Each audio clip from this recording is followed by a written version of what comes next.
Is it worth dropping out at 17 for mental health? Tricky question, man. Your parents are going to hate me for this and everyone's going to think like I'm a bad role model or something, but I don't think you really get much value from the current education system. If you need your degree, if you need like the education system, absolutely 10 out of 10, absolutely required to get the job that you want. So you want to be how do you say that word? Veterinary.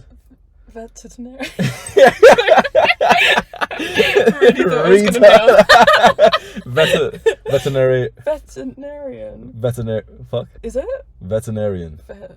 Is it veterinary? If you want to be a vet, then you need a degree for that. If you want to be like Aravind says he's an orthopedic. So, okay, bro. But if you want to be one of those, I'm sure you need a degree. If you want to be a doctor, you need a degree. So fair enough. If you absolutely need a degree for the career that you want, then yeah, of course, sacrifice your life, go into university and stuff, fine. But if you don't, 10 out of 10, like absolutely requirement for what you want to do as a degree, then I don't think you should go. Personally, I don't think you should go. People say, like I've heard young guys say to me like, oh yeah, like I'm gonna go to uni to study business, and I want to say to them, bro, like you can learn more about business in the next 2 months trying and making businesses than going to study from this professor who's never had a business in his life. If there's a professor of business, that is such like a counterintuitive, that is such a conundrum, it's such a scam. A professor of business, how can he be a professor of a business if he doesn't have a business? And if he does have a business, he's probably be too busy to be a fucking professor, so it doesn't make any sense. This is why, like, it seems like scammy and everything, but this is why I really respect Andrew Tate's business model of Hustlers University, because he was criticizing the education system, and he says you're learning from people who are all broke. Like every teacher that you had in school was making under 30,000 a year, 40,000 a year. They're all broke, they're all struggling with their finances, and they're going to teach you how to be successful. I make a teacher's, like the normal teacher here who taught me how to be successful, I make their yearly salary in about a week and a half, in about 2 weeks. And they were going to teach me how to be successful, and they told me like I wasn't going to become a success and that I have to focus on the studies and all this wasted shit. I wake up and I make my whole yearly salary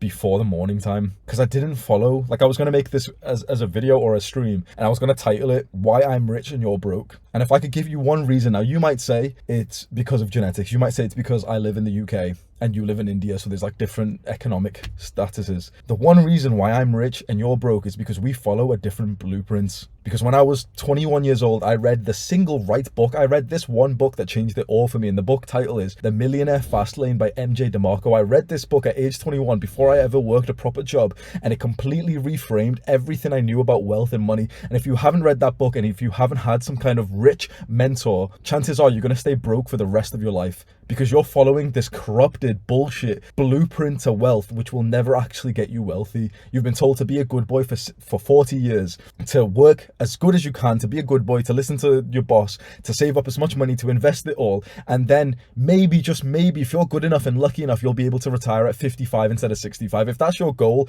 you are pathetic. Now, if that isn't your goal and you want to do better than that, but you still currently operate on the old blueprint of wealth, which is, be a good boy, save up money, investing is the best, shut the fuck up. Investing is the best way to wealth, bro. No, it's not.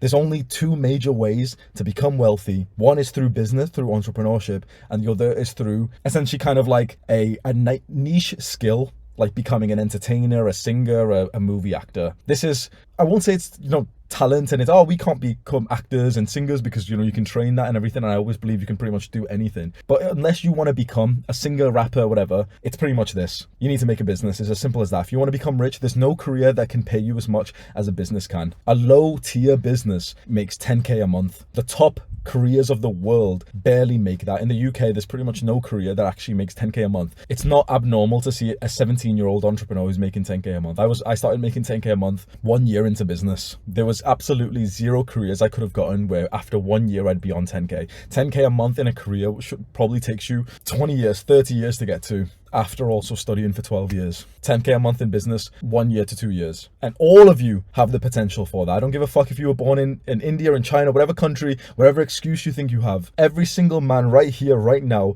has the possibility to make 10K a month within 2 years from now. Every single one of you. If you are sat here right now listening to these words and you're like, nope, he's not talking about me because I have this extra special circumstance which means that I can't make that much money, well then fine. I'm arguing for you, you're arguing against yourself. And it's not in investments. It's not index funds or stocks and everything that's going to make you rich. It's simply this, because there's a lot of financial gurus. Essentially, if there's a book on finance right now that you've read and it's a popular book right now, understand that that person who's wrote the book, the author, is scamming you. That because what do they always say in these financial books? I always read them and I always cringe, because it's always by these little like sophisticated clean shirt motherfuckers who are telling you not to buy coffee, to save up your money, and investing in index funds is the best. Shut the fuck up. No, it's not. No, it's not. Investing is the best way to. No, it's not. No one has ever made their riches through investing. You explode your income through business or through becoming a singer or entertainer or something like that, and then you put your money into investments after that. You don't start like this is the great lie that's been pushed off to working class people, is to tell them that investing is the best way. You only make a good amount of money from investing if you actually start with a good amount of money first. They show you all these little informational graphs saying like, oh, but you know, like if you put in £17 a month for 700 months, then afterwards you'll start making money. But guess why you make money from investing in index funds? Because you put it in for like 20 years, 30 years till you've put in about 200k, and then you start making a good amount per month. So instead of thinking to yourself, okay, you know, I'll be a good boy and I'll put £50 a month into investment, shut the fuck up. Why are you thinking so small? Explode your income, get to the point where you're making 5,000 a month, 10,000 a month in business. And it seems really unrealistic, but if you give yourself 2 years to make that a goal, if you wake up tomorrow, literally the first thought in your mind is, okay, I'm gonna make 10,000 a month 2 years from now. You're having a shower, I'm gonna make 10,000 a month 2 years from now. Every single day you're spending a few hours, I'm gonna make 10,000 a month. You're literally you keep saying this to yourself. It's the one major goal in your life. 50% of you will achieve it. So is it worth dropping out at 17 for mental health? I would say yes.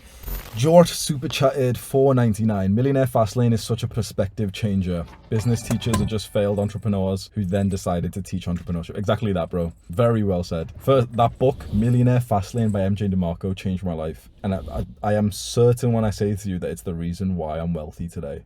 The Millionaire Fastlane by MJ DeMarco. And what this guy has just said, Jort, who just donated, business teachers are just failed entrepreneurs who then decided to teach entrepreneurship. It's as simple as that, bro. A successful entrepreneur is not teaching entrepreneurship. That's why I haven't made any fucking, like, obviously I make videos and stuff, so I teach every now and then. I speak about, you know, some of the things that I'm doing in business. But there's a phrase, those who can't do, teach. Something like that. And it like, why is every coach of a sport fat and unathletic? Do you know when you see the coaches of like basketball teams and football teams, none of them are actually good at playing the sport themselves, because you lose your ability to do the thing and then you end up teaching it.